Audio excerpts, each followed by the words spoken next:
welcome to the podcast. I am welcoming my friend today, Curtis Webster Jr. He has a very unique Facebook group that I ran across one time and just randomly shouted out to him to say this is the coolest thing ever. And ever since then, we've kept in contact. And I was fortunate enough to be able to go on a Facebook Live with you, Curtis. Yep. And I am just thankful that you're here today during our June Talk About Dads month. So, how's it Oh going man. today? Tell us a little bit about yourself. Cher, thank you so much for having me. I am so excited to be here and to represent fatherhood. I it's been an amazing time. I've learned a lot in this last year. This pandemic time, fatherhood has definitely changed and looks different for me now than it did, 12 years ago when I first started. But I'm learning every day, and that's my goal. And I love resources like yours that help me to become a better father. And that's been my goal ever since my oldest was born. Well, I'm hoping that's exactly what I provide. But even more than that, I'm like you. I just seek out knowledge and I just want to grow. And I think that's so important as a parent that we don't get stuck in our ways because as soon as we do get stuck in our ways, forget it. That's right. You're either growing or dying. Right. There you go. There you go.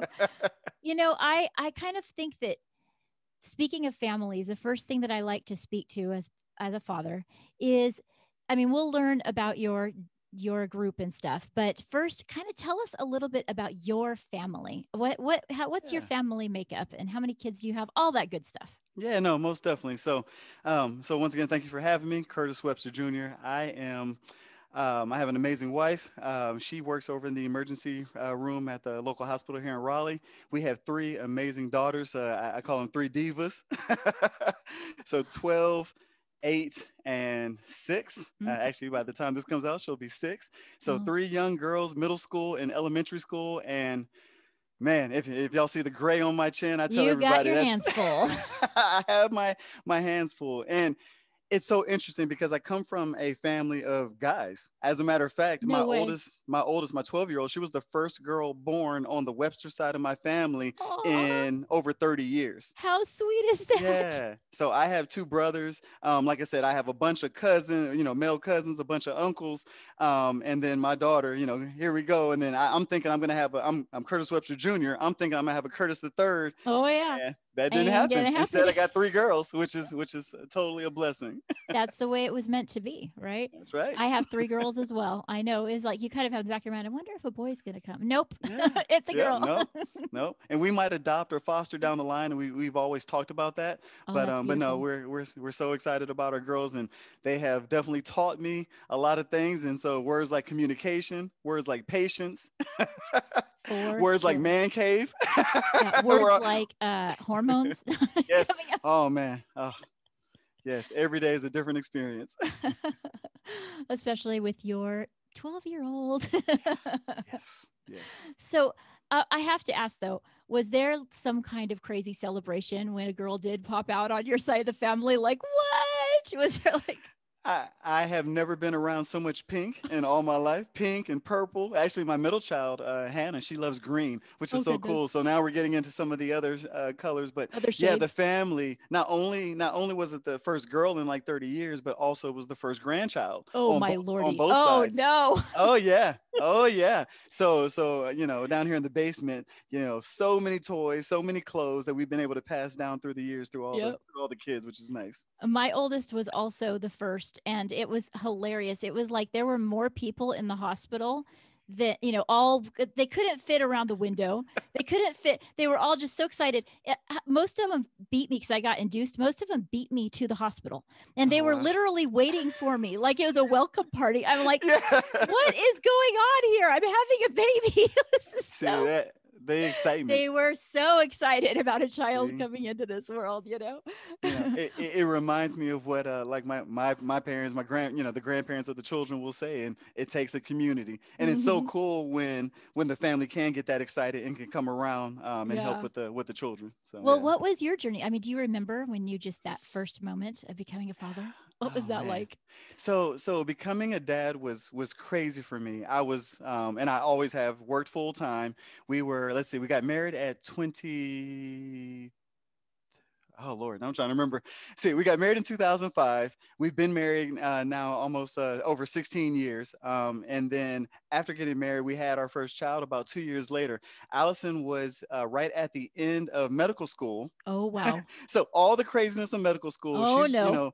doing the studying all the time, in class all the time. I'm working full time. And then right at the end, as she's going on residency interviews, it's like, oh, hey, here's a new baby. We are having a baby. Yeah. So, Why not so throw that in the mix? Oh man, so it was crazy, and like I said, that's when all the gray started, and I definitely had to rely on.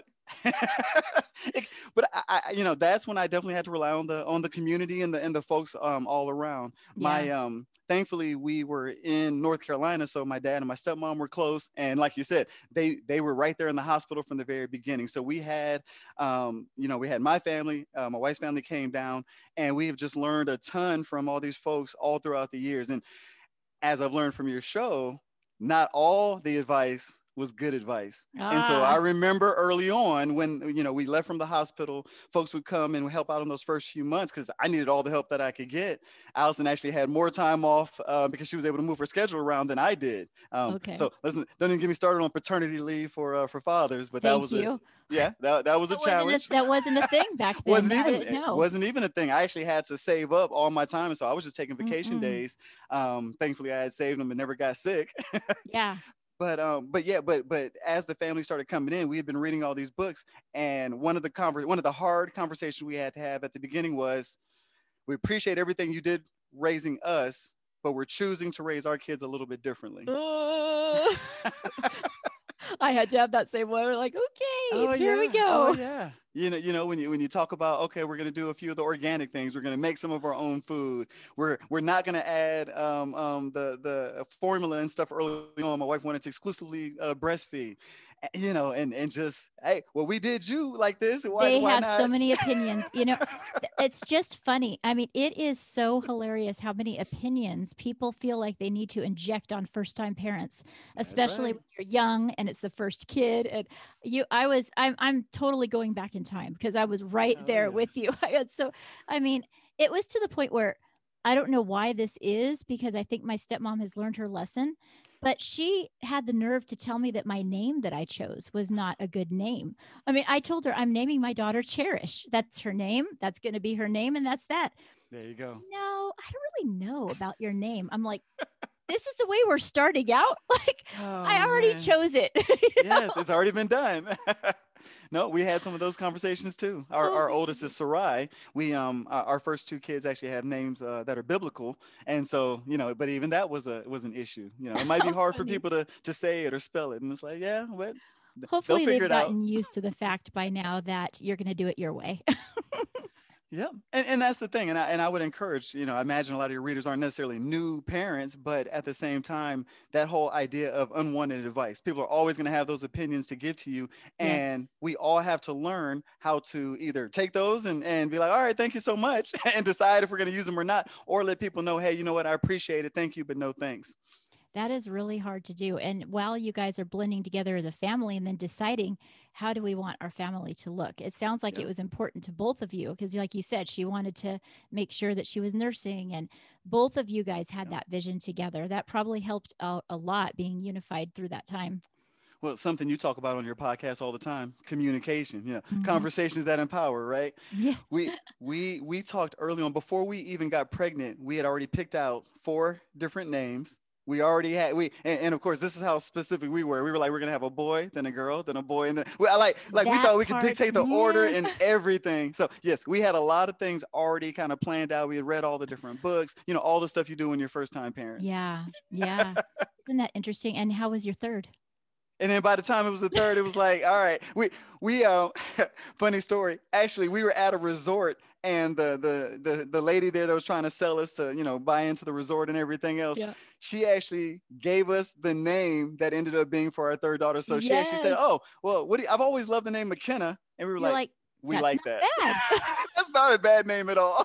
So by the time the third came along, it's like, all right, here you go. Like some random lady says a name, you're like, we'll take it. Yeah, we'll take it. Exactly. We love that. Yeah, So it's a yeah. little, that's the way it goes with the third one. But some stuff I do better. I'm like, because my oldest will be like, how come you're not that kind of Yeah. mom with me? And I'm like, sorry, I didn't know any better. No, you learn, you grow, and you change, right? We do. We do. But I mean, I love the fact that you were excited about being a parent. You were like, this is good. We're good doing this thing. Yeah, I had amazing, role models. I had amazing parents, and so did my wife Allison, growing up in New York. And so we wanted to take a lot of those experiences, and that's actually how we decided what we wanted to keep and what we wanted to change. And that's when Yeah. we started our education journey that to this day still continues. Yeah. And I didn't realize that she had just finished up her schooling. Yeah, she was right at the end. Yeah. Yeah, right as you So guys became parents. literally, we would go on residency interviews, and I would be in the hotel with the baby, and then I Wow. would show up because of course, they want to meet the rest of the family, so we'd show up at the dinner or at the lunch, and I'm sitting there carrying the baby, Wow. and and then like you said, even that being a new father, I get the, oh, look at you babysitting the your child. It's like, no, it's my daughter, and no, I'm a parent. Yeah, I'm her don't get me dad. started. Don't get me started. That's why I'm doing this month. I'm like, it drives me nuts when people Yeah, say that the father, and that always drove us crazy when we were Richard's like, I'm not babysitting my child. I'm taking exactly. care of my actual child. I am That's right. That's right. it's like I'm what? spending quality time. I mean, I don't know what you call it, but Yeah. And honestly, he had like a desire to where he was going to learn how to do our girls' hair. Like he was like, I am not going to be one of those dads that can't put a ponytail in. And he would force my little girl to sit there and he would figure it out. I don't know. Did you ever oh, go that's through awesome. anything like that? Well, so what's funny is that's my one non-claim to fame. I cannot do hair at all, Oh, and no. and then not only is it just a regular ponytail, but now you're talking about braiding. We're talking about black girls' hair, Yes, and that's not. so Yeah, that's a whole new ball game.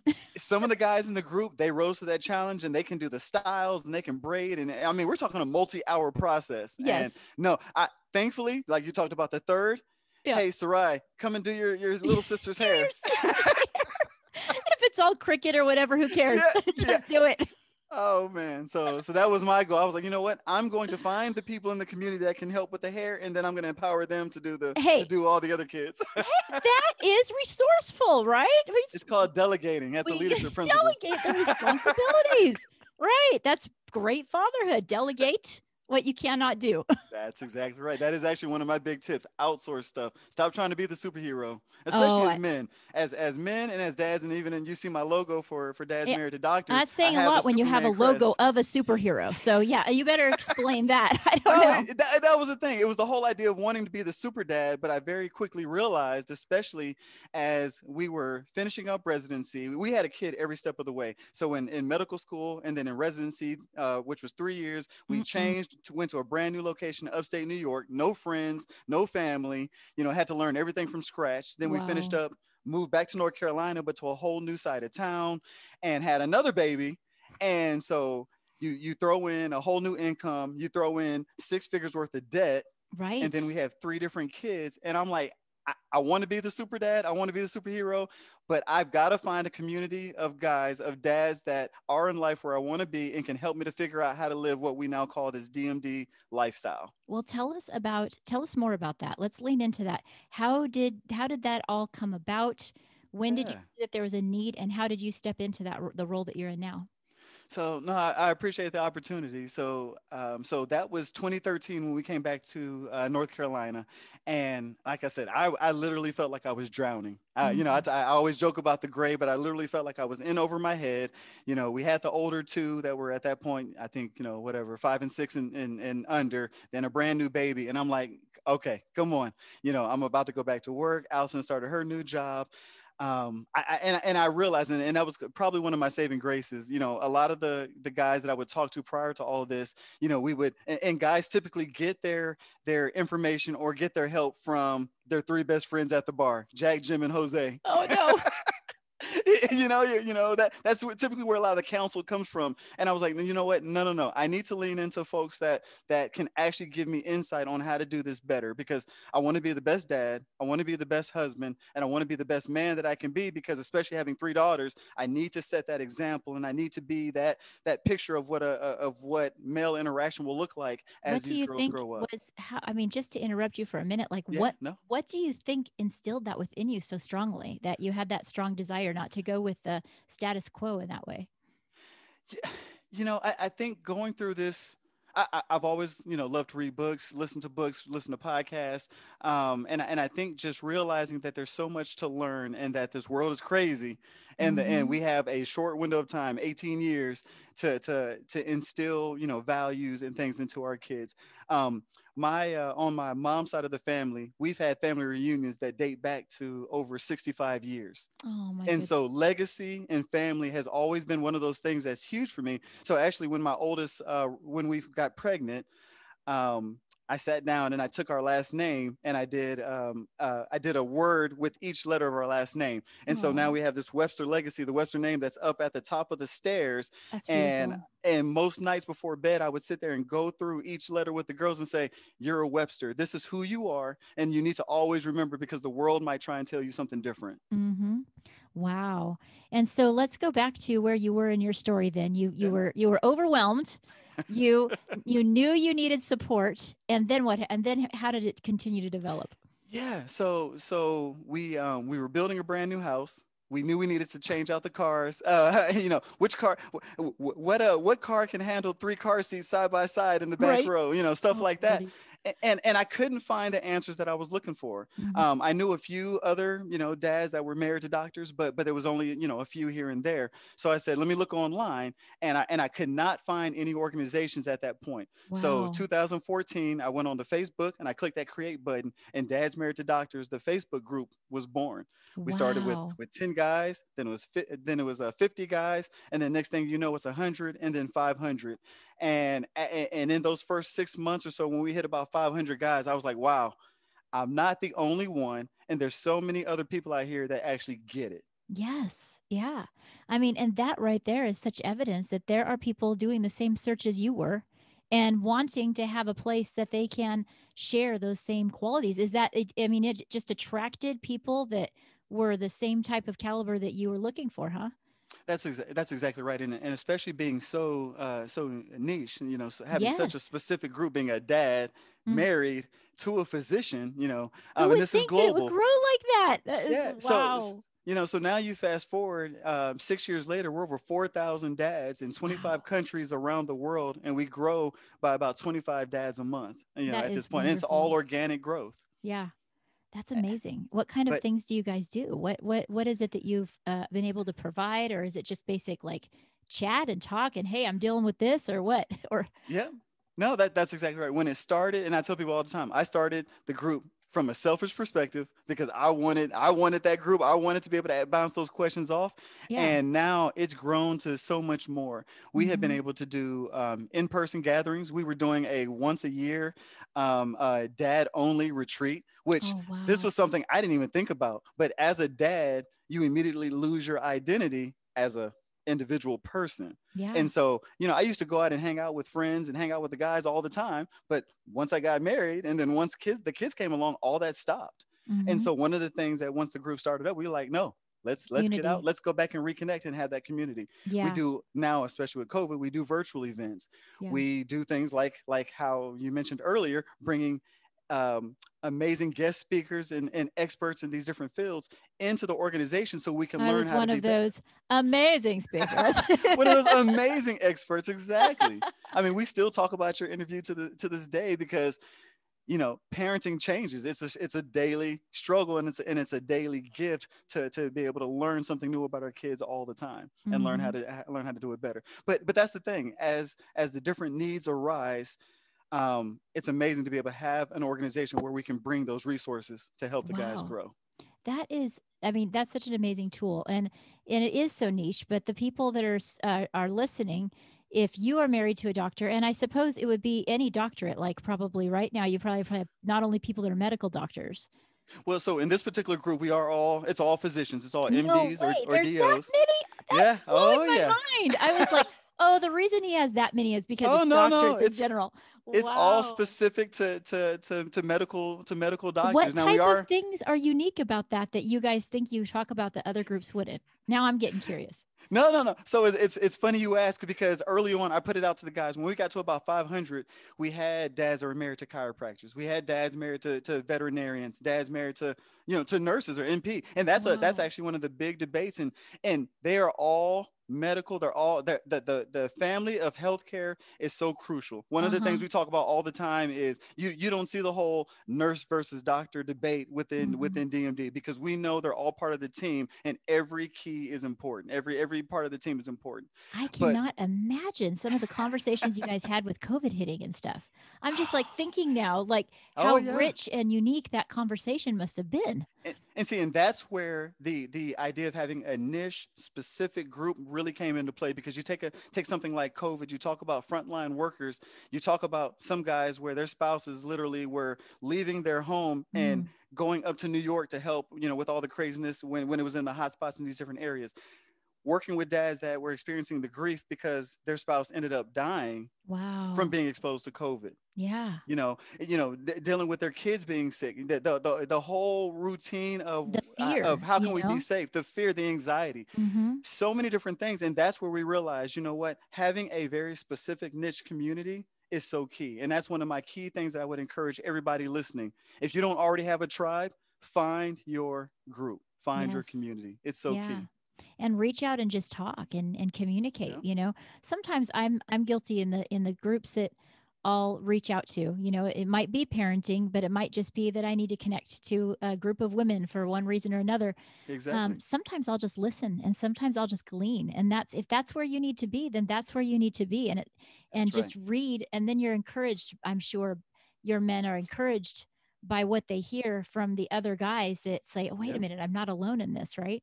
One of the things, and I don't know your demographics of your listeners, but most guys don't look for support. Most guys don't Mm, look for support groups or things like that. Most guys like to hang out, but they're not going to go looking for support. So one of the things I had to be very careful of is not describing DMD as a support group. no It's a way. community. It's an Yeah. organization. It's guys getting together and doing what guys do best.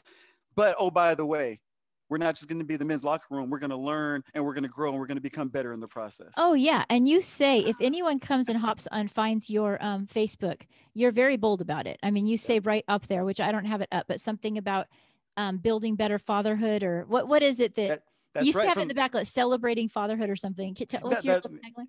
Yeah, no, that's exactly right. From almost from day one, I came up with a mission statement saying we were going to empower and educate one another to become better men, father, and husbands. And if you're not trying to do that, if you're only looking for a place to complain and berate and so on and so forth, that's fine. We want to be your sounding board, but we also want to provide that environment where you can grow. Let's not complain just for complaining's sake. Let's complain so that we can grow. Mm-hmm. And the bottom line is, I mean, people that want to grow are going to gravitate towards other people that want to grow. And that's Exactly. probably one big reason that think people just started sharing, and then you just grew. I mean, I I like oh, to go ahead. believe it. Yeah. Yeah, I hope that. I mean, I would like. Gosh, I mean, there's people listening today that are just fathers, and I think the things that you've learned, not just fathers, but they're fathers that aren't married to doctors, okay? Right. And the thing is that the things that you've learned, I can tell, are now branching out to help a broader, a broader group of fathers that also need support, I'll tell you, especially with Father's Day coming up. There's a gentleman I met through Dad 2.0, which is another dad-based organization. So Dad Mhm. 2.0, also through the National At-Home Dad Network. I'm not a stay-at-home dad, but I am a work-from-home dad. I've always been an IT consultant with the flexibility to choose where I work. But I met a gentleman who started up an event called Father's Eve. So Mm. the night before Father's Day, we get together and have some amazing fellowship and talk about our stories. Wow. But through all these different organizations, through these different fatherhood groups, that some were specific like DMD, and some were wide open and very general. And you learn something from all of them. So I'm in multiple groups because you can learn something from everybody. Yeah, that's a really good idea. And I am a big advocate of that because, again, it's all about growth, right? Yeah, no, that's exactly right. I just feel like there's been a lot you've learned about fatherhood through having a group of fathers. But do you have a group that's also really diverse, like it culturally, ethnically? I bet you, because you said all over the world. All over the world. Yeah, How that must have helped you as well. And that is so important as a parent to it have is. diversity. Um, what's your story with that? Because your wife's from New York. Yeah, that's Now right. you're in South Carolina. Do you live in a diverse place, or how do you create diversity, or is it important to you? Share us a little bit about No, that. most definitely, and I appreciate you asking. So, like you said, with my wife being from New York City, from Brooklyn, she was right in the midst of diversity all over the place. She's an amazing Spanish speaker, and we talk about that all the time because she'll talk to some of her patients, and they're like, "Are you Dominican? Are you Colombian?" And they're like, they can't tell because she learned from a Dominican, she learned from a Puerto Nice. Rican, she learned from Nice. somebody from that. So it's amazing what diversity can do and how it can influence you. And so when I started the group, I thought about, okay, should it just be United States? Should it just be one, particular area? But no, I wanted to open up those experiences from all over the world. And it's been so amazing. We have all these different holidays that are celebrated. So Oh, when, for instance, with Easter just passing, or Passover, or Ramadan, Chinese yes. New Year, we Yes. actually would have dads that would come in, and I encourage the dads, hey, post about the different holidays that you celebrate, and let's talk about it. And That's then neat. from there, they would recommend children's books, or they would recommend videos, and we were able to sit around and actually have conversations about different cultures and what that looks like. I remember back at Christmas, my daughter saying, "Hey, can we put up one of the Hanukkah the candles, the menorah and everything? Can we light the candles?" And I was like, "We That's neat. can, but let's make sure you understand what you're asking about here and what that all means." Yes. And the ability to be able to ask somebody directly, "Hey, explain this to me. How can I explain this to a middle schooler and an elementary school kid?" So Yeah. diversity is So it so has helped huge. you to Oh, enrich your family. it has, as these conversations come up, especially coming out of 2020 with all the craziness of Mm-mm. COVID and lockdowns and all the racial So much racial disparities. tension. Yeah. It's been an amazing sounding board and opportunity for me to, and for the guys in the group to be able to have these conversations with our kids on more than one occasion, multiple times. They would say, "Okay, this just happened." They just finished with the trial for George Floyd, Mm-hmm. Mm-hmm. and being able to say, "Okay, how do I talk to my kids about this?" Like Yes. for me, I'm raising three Black girls. How do I educate them on what their interactions should be like with the police? Oh, by the way, our neighbor at the end of the cul-de-sac is a police officer. It's not lumping everybody into one group. It's understanding how you can protect yourself and how you can work with different people. To me, that is a picture of unity. And I remember that back when the things were happening with George Floyd, and things got really crazy, and it got really, Hmm. really crazy in California. Now, my thoughts are, on a side note, if we weren't locked away inside of our house without going to any sports or anything, maybe we wouldn't have had that much bent up energy. But, anyways, No, this is true. side That's note, hard. because everyone was stir crazy. But thank God we've moved past a little bit of that. Sorry for the Yeah. rant. But No, you're when exactly we right. when we were going through that, I ran it through another podcaster. I ran across a coach, and her name was Coach Tia. And she was sharing on another podcast about some of the things that she had experienced with police in her family. Hmm. And I just emailed her, and her and I had one conversation, and we hit it off like crazy. And in episode 10, I have an episode where we just straight up was like, one white woman, one Black woman talking about racism. Yes. That's basically what I named it. I And we love it. just talked it out. We're like, how is it over there? How is it with me? How do we deal with it? How do we raise our kids? And the Yes. bottom line is what we came up with. If anyone wants to listen to that, just hop back to episode 10, and you can hear the entire conversation with Coach Tia. She's an amazing single mom from Texas and a great family coach. But basically, it ended up where we were like, you know what? Just love each other. That's Just exactly right. love each other and care. And every decision you make as a parent, lead with love. And that was so common in both of us as parents. But I want to I hear love from that. I love that. I Yeah. want to hear from a father today. a Black man in America raising three girls. Yeah. How do you approach these subjects, and what have you found that's challenging? You know, you hit so many different nails on the head with what you were just talking about, and with, like you said, people being with the lockdown, people being home. We were all home, you know, a lot more than we than we used to be, and having everybody under one roof. Like I said, thank God for a man cave. Oh gosh, You know, right? being able to kind of retreat away every now and then. Escape. Your But I bat will. cave. It's your bat cave. It is my bat cave. I love it. I even have a whole little secret entrance and everything. Oh no. It's phenomenal. You'll have to do a YouTube about, showing your bat cave kind of thing. That'd be funny. All right. You know, Back to the but but subject. but here's the thing that I learned, because the challenge that I kept running into, and so here you see I have my cup here that I'm drinking out of. The challenge I noticed about myself, especially during COVID, during the lockdowns, is I kept wanting to give and give and give. I kept trying to pour out, and the challenge is I kept trying to pour out into the family from an empty cup. Mm, mm, mm, And mm. so the biggest thing that I would encourage everybody listening is, and this is my daily struggle, before I can be a good parent, I've got to learn how to be good to myself.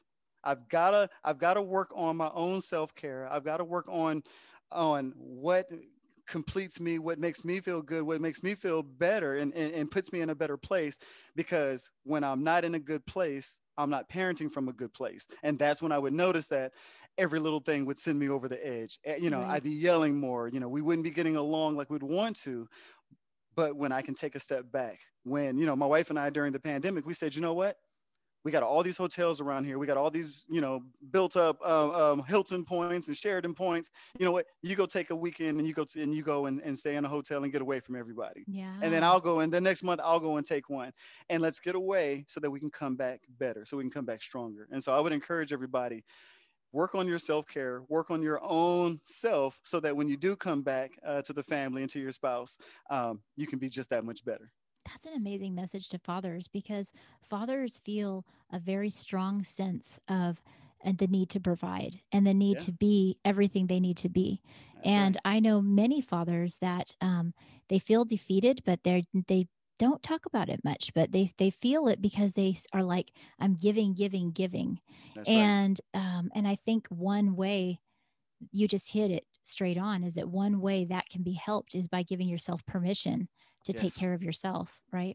You have to, and that's where you have to have that conversation, not only with, like, for me, with my spouse. And that's why I love your course, the conversations that empower, because I had to learn how to approach these subjects. Because when I wanted to talk about getting away and having some alone time, I immediately felt selfish. And I Mm, was like, oh, how selfish is that of me to want to go and be in a room by myself, or go and do whatever I want to do, have a night out with the guys, selfish, selfish, selfish. And then I had to realize, no, no, no, not at all. That's actually the bare minimum, the prerequisite, so I can come back and actually be an even better father. And yeah, she actually noticed the exact same thing, and she was like, yeah, I've been trying to tell you to get out of here. that's funny. And Yeah. she's like, haven't you been listening? Yeah, exactly. And, but that was the whole thing. I had to change the mindset, and that's why I encourage everybody, stay in a growth mindset, and then also find that community. Because when I put it out there to the guys, a lot of them as well would not give themselves the permission to go out and do what they needed to do to make themselves better. Yeah, and we're not talking, go off the deep end, but Yeah, those little mini breaks, and it might just be watching a TV show that you enjoy. exactly. It might just be choosing something that's not only for the family, but then Yep. those little things are the things that fill us up. Yep. And mothers need to do that just as much as fathers. We need to give ours, especially working mothers like myself That's right. and your wife, That's right. so for you guys to recognize that you need to be filled back up, so you're not trying to pour from an empty cup like we've talked about. Exactly. No, it's so key. Yeah. Now, culturally, Hmm. let's get back to that subject. how Yeah. how how did things evolve? All of this chaos erupted. So these subjects are not new subjects, Right. but they were brought to the forefront because of the things that have happened in the last 12 months. um, Hmm. did you approach things differently, or were you always approaching things the same? How did you approach this with your family and your girls? Yeah, it's interesting, and it's one of those things too, where I'm sure everybody has the things that are brought to their attention because of who they are. Mm-hmm. So, I would have this conversation because actually a lot of my neighbors here where we live in North Carolina, we are in the South. So Yep. the majority of our neighborhood is Caucasian, is white. We also, like you said, also have some decent diversity with Asians, with Indians, and other African American families. Now, in your area, are there areas that are different than that as well? That There are are, less there's definitely some of diverse? the, yeah, oh yeah, oh, most definitely. There's definitely some of the areas that are less diverse, on all the different sides.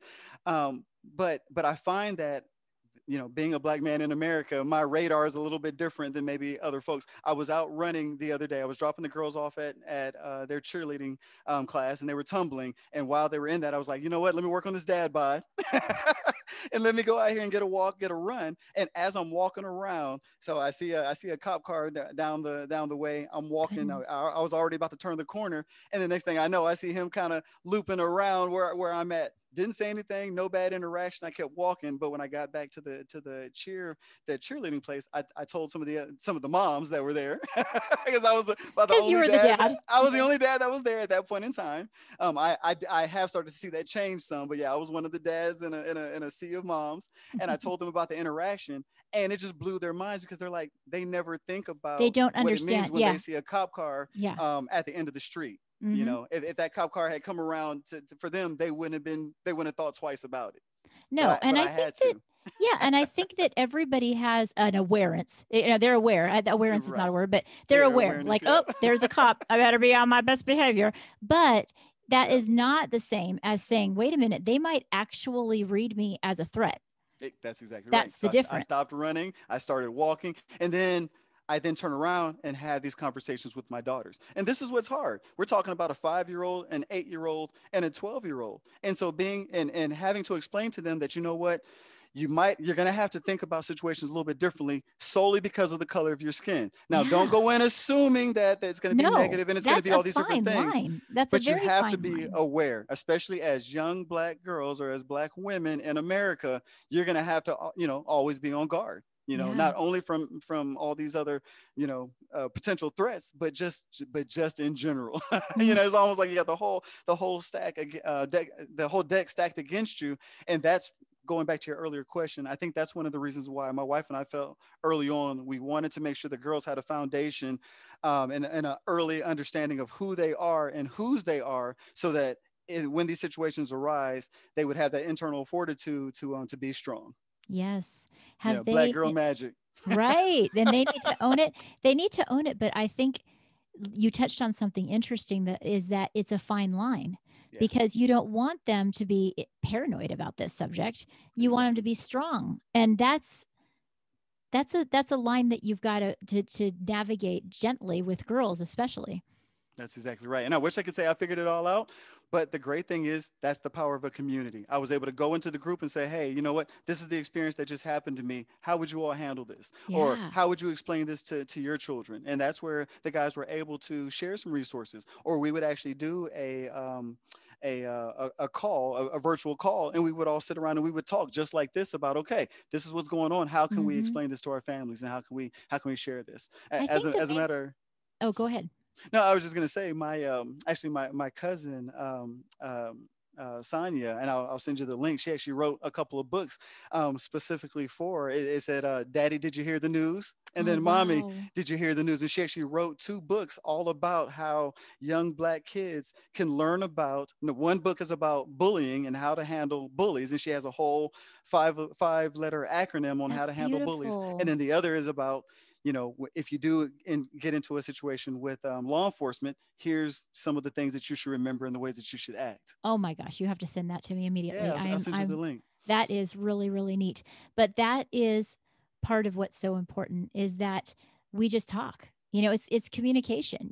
That's part of why I developed conversations that empower, because we shouldn't shrink away Yeah, from hard conversations. But that's right. sometimes we don't know what to say. So then we're kind of paralyzed in that. But Yep. it sounds like, you said, no, this conversation needs to happen. And then you just went forward, whether you say everything perfect or not, you just went for it, right? And like you talk about in your course and just on your show, it doesn't have to be a long conversation. We didn't have to go all the way back into 400 years ago, and we've explained to them some of the different things. Yeah, there's a time and But place for that. kids have a short attention span, and so I will tell you too, and I'll encourage you all that are listening, regardless of the age of your kids and regardless of the nationality of your kids, the race of your kids, have these conversations, because it blew my mind when my 5-year-old would say, "Oh yeah, I play with a little girl. Her family's from China." And she started telling me about some of the stuff that she had learned just from her friend, and Wow. about Chinese culture. And I was like, I didn't even know you knew about all these different countries, and recognize, you hear some people say, oh, my kids don't see color. No, no, no. They see color, and they need to understand what the color means, and what that looks like, and And then how to. they have a healthy respect for that and an Exactly. understanding. Yes, that That's is exactly right. absolutely so true. And I could not said that better myself, because when we open up the dialogue with our children and then we hear where they're coming from, sometimes we are blown away with the things that they're gleaning That's and that are exactly right. wonderful, that are Yep. wonderful and great. I know that Coach Tia had talked about how her daughter was very into Japanese culture, and she wanted to go down to get some candy from the middle of where she found. And she was like, all right, let's do this. And they just got in the car and went down to this area, and they were, and but then they'll always have that memory. That's exactly It's right. us choosing to not stay in our comfort zone. Little things like that. That's why one of the things I told the girls early on is, we're going to expose you to different kinds of food. We're going to expose you to different cultures. We travel a lot. And Hmm. the reason behind that is because we wanted the girls to understand and appreciate these different cultures. And we said, when you see or try something you don't like, we're not going to call it nasty. We're not going to say, oh, that smells weird. No, no, no. That's a We're good going, rule. yeah, yeah. I was like, number one, we're going to try everything at least once, because you can't just, immediately make a decision. But Yes. but we're going to be exposed to these things, and we're going to learn how to, like you said, be tolerant, and how to ask questions and learn to understand. We're going to expose ourselves and put ourselves in these situations to learn and grow. Yes. And when they see that modeled, I can't imagine how parents when parents are embracing that, how we're affecting the next generation, because we hear a lot about, oh, we're so worried about the next generation. And trust me, there's going to be a lot of challenges coming out of a That's right. event like this where kids have been isolated. There's going to be challenges ahead of us. But I think that the message that you're giving about community, about coming together, and then being bold enough to walk forward with whatever tough subjects come, that's the way we're going to empower our kids, isn't it?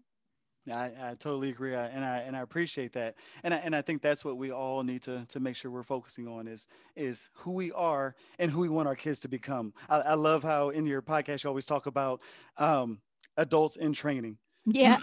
That mindset shift is so key, because I would always think, oh, my kids, I'm gonna tell them what to do. I'm gonna tell them, this is what I've learned, and you should do it this way. And no, I'm starting to learn more and more. No, no, no. They're adults in training. They have their own ideas. They have their own ways. Sometimes they can learn from my experiences, but other times they're going to need to learn on their own. But From their mistakes or challenges, right?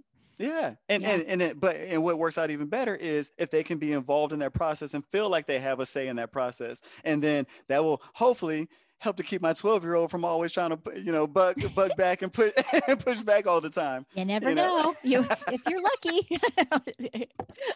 Don't hold your breath. look, I'm working on it. She's giving me plenty of room and opportunity to grow and change every single day. They get to the other side. That's the thing about the girls. They will pass this. This will pass. The crazy, and then they calm down and they've learned through it somehow. So Oh that's the man. good news. But before we're getting ready to this, we probably could talk for another hour. Yeah. But you touched on a little bit of how we're trying to change the next generation. We both have talked on that.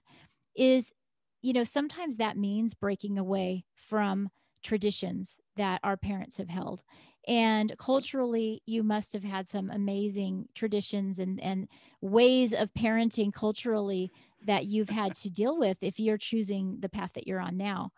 What are some of the challenges you faced with that? No, most definitely. Those were some of the conversations that Alice and I had to have early on. We're sitting in our dorms, our dorm rooms at UNC Chapel Hill, talking about, what life is going to look like in the future. Because, like I said, we had already started planning some of this stuff out, and we said, you know what? We both come from families that are divorced. So if we're going Mm, to get married, we're going to try and figure out what it means to stay together, and model that for our kids. We both talked about how we had and I don't even want to say abuse, but we both had strong disciplinary, Oh, I feel families you. Yep, and yep. parents. My That's my not my what you wanted in your child's history. That's exactly right. My mom, we had a belt when I was growing up, and she said the belt's name was Uncle George Oh of no. all names was Uncle George, and so she was like, "You don't want your uncle to come and visit, do you?" And I was like, and so I still think about that. I still think about that belt, and and hey, it was effective. It you was know, effective. it was effective. When she was Give like, them "Hey, that. don't make me pull out Uncle George," I was like, "All right," I knew what that meant. But we had to make a conscious decision. Alice and I said, you know what? We don't want to go that route. We don't Mm, necessarily want to have to resort to physical violence because we're realizing that a lot of times it's done out of anger. And we don't want to, we want to make sure that we're connecting at a better level. And we want to make sure that the kids are learning from this experience in a better yeah. way other than just going off to the room crying. Yes. And so, like you said, making some of those decisions contrary to how we were raised was key. We've even had the grandparents come in and say, if you weren't always just trying to talk with them kids all the time, and maybe you would use your hands a little bit more, maybe they would get the lesson a little bit quicker. And we're Yeah, like, you know they what? wouldn't be sassing or something. And we're like, you know what? Maybe so, but we're trying something different because we want to see if we can get some different results. Yeah. I think the things that you're doing it shows that you're passionate about it, passionate about parenting. And I just hope that more and more of our families can come together and come together with the common good of saying, you know what, we are shaping the next generation. That's what we are doing here. We are the Yeah. ones that are making a difference because our kids are going to go out into this world. And so I am just so thankful that we were able to have this conversation. Oh There's yeah. just so much that we can glean from this and so many sound bites that you'll probably be hearing over the next few weeks. I'm going to have to pull out because Oh um man. because there's a lot to learn, and it comes from a humble place with you, and so I appreciate that. I appreciate your willingness, I guess you could Well, say, to be humble. Cher, I appreciate it. And I'll tell you this one final lesson that I've learned in this whole process, especially 12 years of parenting. I do a lot of talking. Y'all probably can tell. I have no problem talking. I'm very loquacious. But something I've learned is my kids rarely do what I say, but they do what I do. Hmm. The modeling of behavior has been such a key in helping them to actually behave in the ways that we want. I would tell my 12-year-old, you want to be on this high level cheerleading team. You want to do all these big things. You want to make it to these higher level competitions. You need to work out every single day. And I would tell her this all the time. You need to do push-ups, do sit-ups, do your stretches. I would say it all the time. But then But when I would go down in the basement and I would start working out, and I would say, hey, Sarai, I'm about to go and work out. You want to join me? And then she would join me. And then the next day, hey, Daddy, we're going to go downstairs and work out. And yes, so I could tell her all the time, but I've learned and I've seen that they do so much more of what I do than what I say. thank you for that reminder, because it's very true that when we come down, when we can realize that, then everything changes, because our kids, we're literally their role model. Right. And we hear that all the time, but do we act on it? Do we really, really act like the role model that we need to be? And um and I don't know, that's just a great challenge for us to give the listeners, just to say, you know what, take a day to say, I'm not going to use my words so much, I'm going to use my actions to model behavior. And you can think of Curtis when you do, and thank him when you get results, because you will. I appreciate that. All right. Well, until next time, I know that we're planning some more big things with your group, possibly going through the course. I Yes. love getting together with small groups of people and walking through the course, and basically being able to train along with the training that I already provide. So you and I have Yes. some more work to do, right, in That ourselves and to help others. But for I love today, the work that thank you're you. doing. Oh, No, thank you. thank you so much. And I wanted to say too, as you folks are listening and you're looking for your tribe and you're looking for that community, we're gonna have several of them listed on our website on dadsmarriedtodoctors.com, and there's gonna be a resources page, so that Perfect. if you're trying to just get a few head starts on some great groups, we'll have a lot of them listed out there. But thank you, That Cher, for this opportunity. Yeah, that's going to be in the show notes. They're going to be able to reach you through your website. And where else can we find you? Yeah, so dadsmarriedtodoctors.com, and then I'm pretty much DMD Lifestyle on all social, so Facebook, Instagram, all the YouTube, everywhere. Perfect. Well, thank you for being with us today. We'll talk to you later. Thanks, Cher. All right. Close this up. Let's stop.